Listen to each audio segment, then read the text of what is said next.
तो एक बार फिर से आप लोगों का स्वागत है हमारे YouTube channel math by Ahmad classes में। मैं हूं अहमद और आज हम लोग फिर से हल करेंगे 2 मार्क्स के लिए 5 क्वेश्चन जो कि 10 मार्क्स का होगा। इसमें कुछ ऐसा क्वेश्चन है जो 2 मार्क्स में पूछता है और ऑब्जेक्टिव में भी पूछता है। तो चलिए आइए सभी क्वेश्चनों को हल करते हैं। ठीक है, सबसे पहला क्वेश्चन है हमारा, किसी वृत्त के केंद्र से 5 सेंटीमीटर दूर बिंदु ए से खींचे गए स्पर्श रेखा की लंबाई 4 सेंटीमीटर। सबसे पहले वृत्त की बात आई है तो हम एक वृत्त खींच लेंगे। इस तरह से एक वृत्त बना लिए और वृत्त के केंद्र ओ मान लेते हैं। इससे 5 सेंटीमीटर की दूरी पर स्थित 5 सेंटीमीटर की दूरी पर स्थित कोई बिंदु ए है। क्या आज बिंदु ए है, उससे वृत्त पर स्पर्श रेखा खींचे हम। इस स्पर्श रेखा की लंबाई बोल दिया 4 सेंटीमीटर है। तो बोला वृत्त का त्रिज्या निकालने के लिए। वृत्त का त्रिज्या देखिए, हम लोग जानते हैं स्पर्श रेखा और त्रिज्या के बीच में 90 डिग्री का कोण बनता है और 90 डिग्री के सामने वाला भुजा जो होता है वो कर्ण होता है। इस तरह से हमको कर्ण पता, लंब पता, हम आधार निकालेंगे। आधार निकालेंगे तो त्रिज्या निकल जाएगा। इसको आप लंब भी मान सकते हैं, आधार भी मान सकते हैं, कोई दिक्कत नहीं इसमें। तो सबसे पहली बात, इसको बिंदु बी मान लेते हैं हम लोग। तो आइए आधार निकालना हम लोग को। तो आधार बराबर हम लोग जानते हैं पाइथागोरस प्रमेय से क्या होता है जी, कर्ण का स्क्वायर माइनस लंब के स्क्वायर पर रूट अंडर। और हमारा कर्ण क्या है जी 5 का स्क्वायर माइनस लंब क्या है जी 4 का स्क्वायर पर रूट अंडर। 5 का स्क्वायर 25, 4 का स्क्वायर 16 और 25 में से जब हम 16 घटाएंगे तो बचेगा रूट 9 और रूट 9 का वैल्यू होता है 3। आधार हमारा क्या निकला जी 3 सेंटीमीटर। इसलिए हम लोग लिख सकते हैं वृत्त की त्रिज्या बराबर 3 सेंटीमीटर। ये हमारा आंसर हो गया। ये है पहला नंबर का आंसर। ठीक है, अब बढ़ते हैं हम क्वेश्चन नंबर दूसरे की तरफ। तो आइए दूसरा में क्या बोल रहा है जी, द्विघात बहुपद ज्ञात की जिसके शून्यकों का योग तथा गुणनफल क्रमशः -3 और 2 है। मतलब योग पहले लिखा हुआ तो इसलिए -3 योग हो जाएगा और गुणनफल बाद में लिखा हुआ तो गुणनफल क्या हो जाएगा जी 2 हो जाएगा। तो ये क्वेश्चन भी ऑब्जेक्टिव में भी पूछता है, 2 मार्क्स में भी पूछता है। तो आइए हम लोग इसको हल करेंगे। इसके लिए एक फॉर्मूला याद रखिएगा आप लोग, क्वेश्चन नंबर 2 का आंसर। ठीक है, इसके लिए आप लोगों को एक फॉर्मूला याद रखना है, x² minus alpha plus beta into x plus alpha into beta. ठीक है, आइए यहाँ पर क्या दिया, शून्यकों का योग। शून्यक हमारा होता है अल्फ़ा और बीटा और शून्यकों का योग दिया हुआ है कितना जी -3। तो अल्फ़ा प्लस बीटा बराबर क्या दिया हुआ -3 और अल्फ़ा गुणनफल मतलब अल्फ़ा इंटू बीटा बराबर 2। तो इसको हम लोग बैठा देंगे इस फॉर्मूले पे, x² minus alpha plus beta बराबर क्या दिया -3। तो 2 माइनस है तो एक माइनस को ब्रैकेट में बंद कर दें और x है तो x लगा दें प्लस अल्फ़ा इंटू बीटा क्या जी 2 है। अब x² माइनस गुने माइनस बराबर क्या होता है जी +3x + 2। ये हमारा आ गया द्विघात बहुपद। तो इस तरह से कितना आसान क्वेश्चन 2 मार्क्स में पूछता है, आप लोग इस तरह से हल कर सकते हैं बहुत आसानी तरीके से। आइए हम लोग बढ़ते क्वेश्चन नंबर 3 की तरफ। यूनिक सा क्वेश्चन है, ऐसा किताब में तो क्वेश्चन नहीं है लेकिन दिया गया। क्या दिया गया जी, त्रिकोणमिति का क्वेश्चन नंबर 3 का आंसर, साइन पर पावर 4 थीटा माइनस कोस पे पावर 4 थीटा बटे साइन पे पावर 2 थीटा माइनस कोस पे power 2 theta is equal to 1 साबित करना हम लोग को।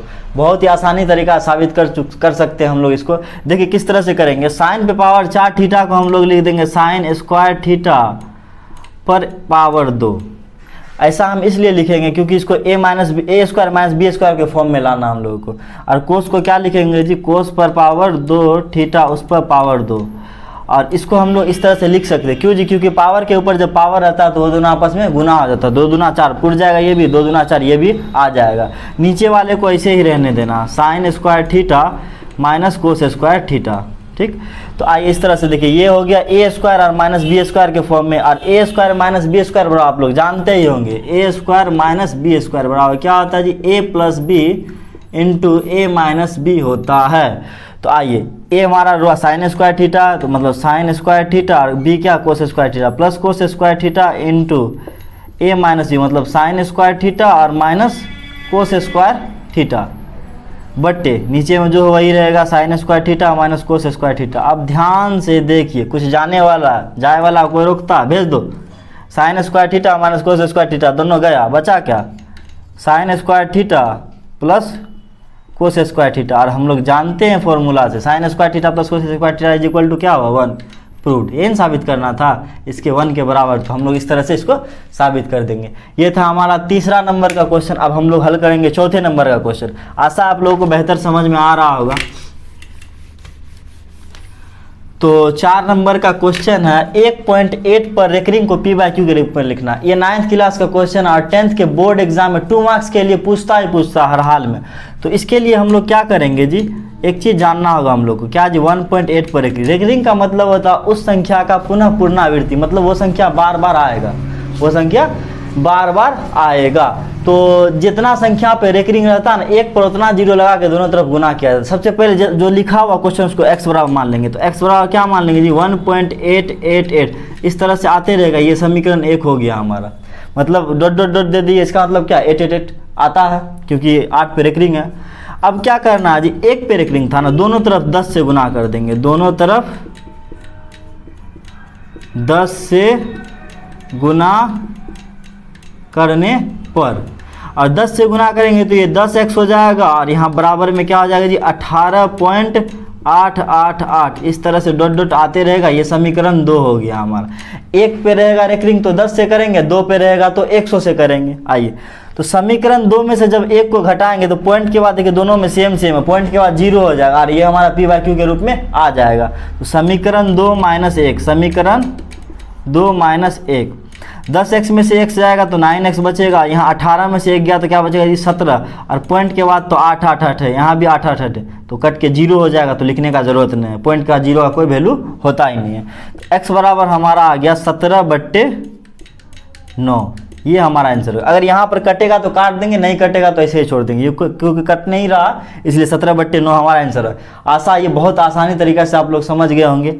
चलते हम लोग क्वेश्चन नंबर 5 की तरफ में। तो क्वेश्चन नंबर 5 क्या कह रहा है हमारा जी, 2x² माइनस 11x प्लस 15 के शून्य अल्फा और बीटा हो तो 1/अल्फा प्लस 1/बीटा का मान ज्ञात करें। ये ऑब्जेक्टिव में भी पूछता है, 2 मार्क्स में भी पूछता है। तो ऑब्जेक्टिव में पूछेगा तो हम एक शॉर्टकट फॉर्मूला बता देते हैं, उसका इस्तेमाल कर लीजिए आप लोग। ऑब्जेक्टिव में पूछेगा तो -b/c याद रखिएगा, इसका आंसर क्या आ जाएगा जी -b। b क्या हमारा -11, तो -11 बट्टे सी क्या हमारा 15, तो माइनस प्लस 11/15 आंसर होगा। लेकिन अगर 2 मार्क्स में पूछेगा तो इसको हल करना होगा। कैसे हल करेंगे जी, क्योंकि ऐसा तो हम लोग ने फॉर्मूला सुने 1/अल्फा प्लस 1/बीटा, तो इसको हल करना होगा किस तरह से, 1/अल्फा प्लस 1/बीटा का मान निकालना। तो चलिए एलसीएम निकाल लेंगे, भिन्न का जोड़ करेंगे। अल्फा और बीटा का एलसीएम क्या होगा, दोनों अलग अलग है तो गुना हो जाएगा, अल्फा इंटू बीटा होगा। अल्फा को इससे भाग देंगे तो अल्फा अल्फा कैंसिल, बचा बीटा। बीटा को 1 से मल्टीप्लाई करेंगे बीटा होगा, प्लस बीटा बीटा कैंसिल, बचा अल्फा। अल्फा को 1 से मल्टीप्लाई करेंगे अल्फा होगा।